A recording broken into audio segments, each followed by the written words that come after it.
up, down, back, 2, 3, 4, up, down, other side. Extend your arm with the kick and stay really soft in your knees. So we're focusing on rotating for that uppercut. Hook, upper, really twist through the waist. 2, 1. Now we're going to front kick, tap back, front kick, tap back with the kick. Knee and kick, knee, kick, cross, cross, hook, upper, drive the knee, kick. We've got 58 seconds to go.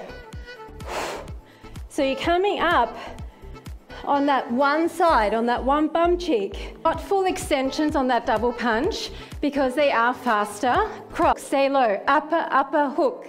Really try and hook that around. So it's cross, cross, upper, upper, hook. 2, cross, upper, upper, hook. So same sort of thing, but this time you're more front on. Tap front, back kick, tap front.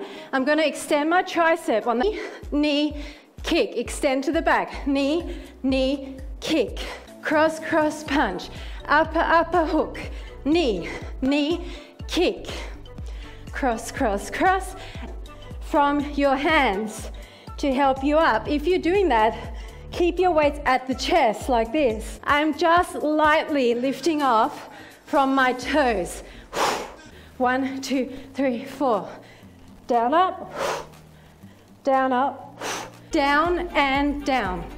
1, 2, 3, 4. Down and down.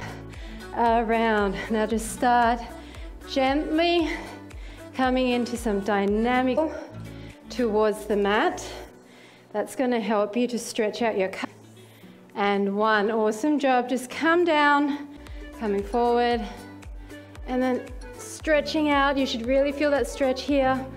Stretching out your hamstrings in a more static stretch, and just pull it in towards you.